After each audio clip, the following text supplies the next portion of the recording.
Aujourd'hui, comme thème dans Lève-toi et brille, c'est le piège du sexe avant le mariage. Je suis avec notre grand chroniqueur, Edgar Guedibi, quand même, qui va nous parler de ce piège-là. Bonjour, monsieur Bonjour, Edgar. comment allez-vous? Comment je vais très bien chez vous? Très très bien par la grâce de Dieu. D'accord, le piège du sexe avant le mariage. Oui, nous sommes dans une série, nous sommes en train de parler de l'amour.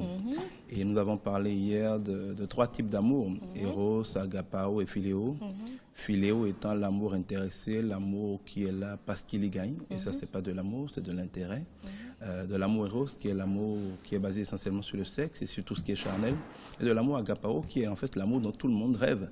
En fait, tout le monde fait les deux autres, mais en fait, tout le monde rêve d'avoir l'amour Agapao, de se sentir important pour quelqu'un, de sentir qu'on compte pour quelqu'un, qu'il est prêt au sacrifice pour nous, qu'il est à nos petits soins, qu'il est là durablement, qu'il nous pardonne, qu'il nous fait du bien, il est prêt à relever nos défis avec nous, il est prêt à nous comprendre, il est prêt à nous accompagner dans la vie.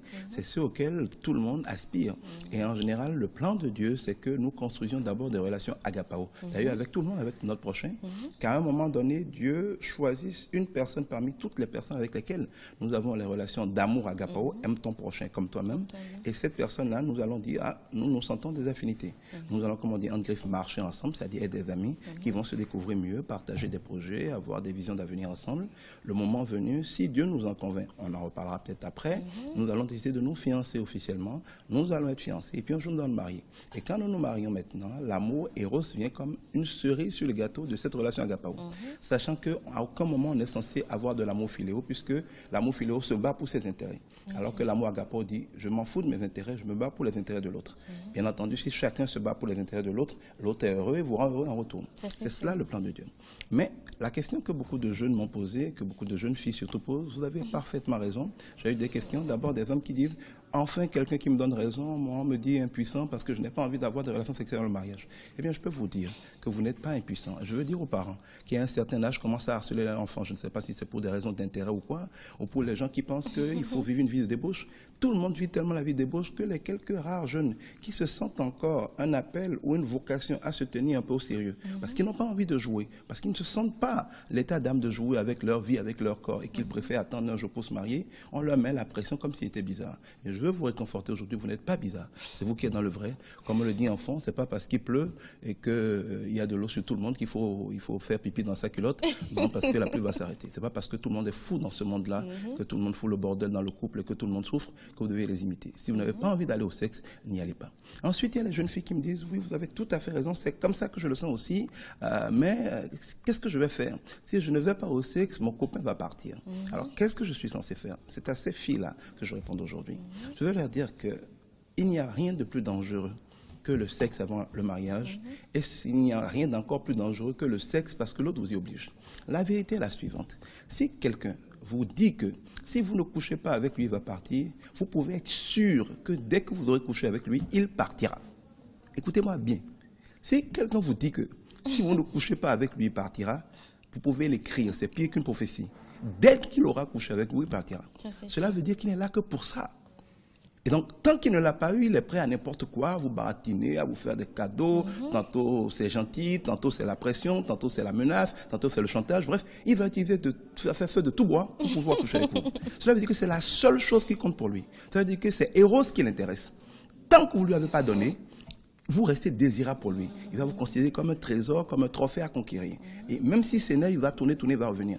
Même s'il finit par vous laisser, le jour où il voudra se marier, vous, la seule fille qui lui avait résisté parmi toute la série, s'il devait choisir une personne à épouser, c'est encore vers vous qu'il reviendra. Parce qu'il aura en fait de l'admiration pour voir votre force de caractère. Vous savez, les hommes, nous sommes un peu méchants. Nous voulons jouer avec les femmes, mais nous ne respectons pas les femmes avec lesquelles on joue. Si une femme est facile à tomber dans ton lit, tu la prends pour une prostituée. Et tu te dis que si tu l'as eu aussi facilement que ça pour un coca, n'importe qui avec un coca l'aura. Donc même si elle était sérieuse, tu ne peux plus t'imaginer qu'elle est sérieuse, tu la soupçonnes tout le temps d'infidélité parce que tu l'as eu tellement facilement que jamais tu ne peux te sentir en sécurité avec elle en sachant le monde dans lequel nous sommes. Donc si vous allez au sexe rapidement avec votre copain, sur le coup il est content parce qu'il s'amuse avec vous, comme on s'amuse avec un jouet. Mais dans le fond, il a du mépris pour vous, il a du dégoût pour vous. Et c'est là où vous allez remarquer que dès que vous avez fini de faire ça, il disparaît. Il prétend n'importe quoi, il est occupé, il est en voyage, il est en mission, et il ne trouve du temps que pour venir coucher avec vous. Et dès qu'il a couché avec vous, il n'a plus le temps. Franchement, il vous prend pour une imbécile. Arrêtez d'être une imbécile de ce point de vue-là. Sachez que s'il vous aime vraiment, c'est à ça que vous le serez. L'homme qui vous aime vraiment veut bâtir quelque chose avec vous. Et même s'il met parfois la pression pour que vous ayez des relations avec lui, il est admiratif de voir votre capacité à tenir bon. Et c'est parce que vous tiendrez bon envers et contre tout qu'il gardera de vous à l'esprit l'idée d'une femme de caractère, une femme qui ne va pas le tromper, une femme qui ne va pas tomber facilement dans le lit du premier séducteur. Si vous rêvez d'aller loin avec quelqu'un, si vous vous aimez, vous voulez bâtir une vraie vie, une vie heureuse, un ménage heureux, des enfants avec quelqu'un, c'est justement là qu'il faut relever le défi, de ne jamais lui céder votre corps, parce que l'homme ainsi, tant qu'il n'a pas votre corps, il restera. S'il était venu parce qu'il était sincère, il restera le temps qu'il faudra. C'est la preuve qu'il vous aime et que vous pouvez compter sur lui. Mais si parce qu'il n'a pas le sexe, il s'en va, dans tous les cas, cela veut dire qu'après le sexe, il serait parti. Alors pourquoi donner votre virginité, ou donner votre vie, donner votre intimité à un homme qui dans tous les cas va partir? Et le pire, c'est quoi? Tant qu'il n'a pas vu votre intimité, vous restez un trésor pour lui. Il y a comme un mythe là. Le jour où il a vu votre intimité, vous n'êtes plus rien pour lui, vous ne pouvez même plus faire la maline. Vous êtes banal pour lui. Vous devez aussi savoir que les relations sexuelles ont le chic de détruire le couple, la capacité à fonder le couple. Parce que les vraies relations amoureuses sont bâties sur la sagesse des relations, la patience, le respect, la tolérance, la maturité, la politesse. Ces choses-là prennent la tête froide pour être construit. C'est des fruits de l'esprit qu'on ne construit que dans le calme, dans la sérénité, même dans la prière. Mais le sexe, c'est tout l'opposé. Le sexe, c'est comme une drogue, c'est comme une adrénaline. Quand ça vous prend là, vous êtes... Regardez les mots qu'on utilise souvent, on dit « je suis fou d'amour pour lui ». Mais est-ce que quelqu'un de fou fait quelque chose de normal? Pourquoi vous voulez être fou dans les relations et espérer être heureux? Mais regardez, le fou se balade nu. Si vous êtes fou d'amour pour quelqu'un, vous allez vous retrouver bientôt nu. Et on va se moquer de vous. Ou alors on parle de coup de foudre. La foudre, ça agit comment? Un grand bruit, beaucoup de lumière, on est impressionné, la seconde après, il n'y a plus rien. Si vous rentrez dans une relation par coup de foudre, vous êtes sûr que demain, il n'y aura plus rien. La foudre, par définition, c'est éphémère. Alors, je ne comprends pas. Les gens disent, je suis quoi? Je suis bête pour lui. Si tu es bête, tu vas souffrir. Alors, regardez toutes les expressions que le monde utilise pour ces relations stupides. Sont des expressions qui, en elles-mêmes, prouvent qu'on est stupide. Si vous vivez avec quelqu'un, vous avez une relation avec quelqu'un, vous avez l'impression qu'il est parfait, il n'a pas de défaut, oh, il est bon, et ainsi de suite, vous êtes sûr que vous dormez. Réveillez-vous tout de suite. Qui que vous soyez, quelle que soit la personne avec qui vous êtes. Et mon épouse, c'est pareil. Je ne suis pas parfait et elle n'est pas parfaite. On n'est pas ensemble parce qu'elle est parfaite que je suis parfait. On est ensemble parce qu'on connaît nos défauts et qu'on est prêt à les gérer, à vivre avec. Si vous vivez avec quelqu'un en pensant qu'il est parfait, c'est ou que vous dormez ou qu'il vous a menti. Tôt ou tard, vous réaliserez qu'il n'est pas parfait. Et ce jour, vous direz, il a changé. Il n'a pas changé, vous étiez idiote ou idiot. Personne n'est parfait. Si dans une relation, vous pensez que l'autre est parfait, vous mentez ou il vous a menti. Réveillez-vous. On ne bâtit pas l'amour sur le sexe, sur la passion. Ces choses-là vous rendent fou. Et quand vous êtes fou, vous êtes tellement obnubilé par le plaisir du sexe que vous ne prenez plus le temps de gérer quoi que ce soit. Vous n'avez plus la patience de gérer quoi que ce soit, de découvrir qui il est. Même quand vous voyez des défauts, vous ne les voyez pas vraiment parce que vous avez comme un voile qui est là à cause du sexe. Sans compter tout le reste. Aujourd'hui, il y a plein de maladies. On parle du sida, mais c'est une petite partie. Il y a plein d'autres maladies qu'on attrape par le sexe. Il y a des maladies qui sont vicieuses, qui vont vous donner des infections. Un jour, vous allez être stérile. Regardez le nombre de femmes aujourd'hui qui courent pour avoir des enfants. Évidemment, à force de faire des avortements à gauche, à droite, à force de prendre des infections, le nombre de cancers qui se multiplient. Il y a des virus qui donnent le cancer, qui se communiquent aussi aujourd'hui.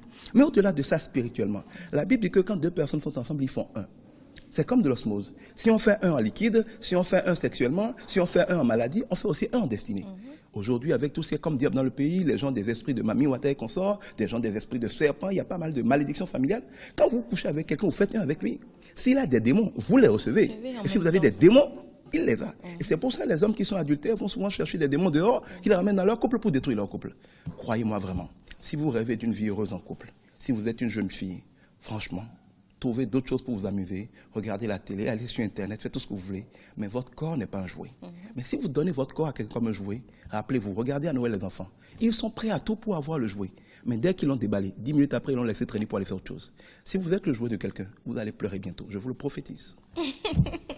Ça, c'est une prophétisation. Mais alors, Monsieur Edgar, quand même, avant de finir, j'ai une question pour vous. Est-ce que cela veut dire nécessairement que quand les jeunes vont au sexe avant le mariage, est-ce que quand on va au sexe, cela n'aboutit sincèrement pas ou forcément au mariage? Dans 99% des cas, ça ne va pas aboutir au mariage. Parce que les hommes, par défaut, dès qu'ils ont eu votre corps, vous ne les impressionnez plus. Or, pour épouser une femme, un homme a besoin de la déifier un peu.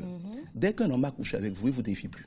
Il va vous laisser pour aller chercher quelqu'un qui lui a été inaccessible et qu'il prend pour quelqu'un d'inaccessible. Les hommes ont un côté un peu conquérant, qui aiment relever des défis. Et donc, quand un défi est acquis, ils le prennent plus très au sérieux. Ça ne veut pas dire qu'il n'y a personne qui a eu des relations sexuelles avant le mariage qui va être heureux. Mais ça prend, par exemple, une grande foi. Ça prend vraiment beaucoup de choses pour compenser cela. Mais en général, quand on démarre comme ça, on n'arrive pas à construire le vrai.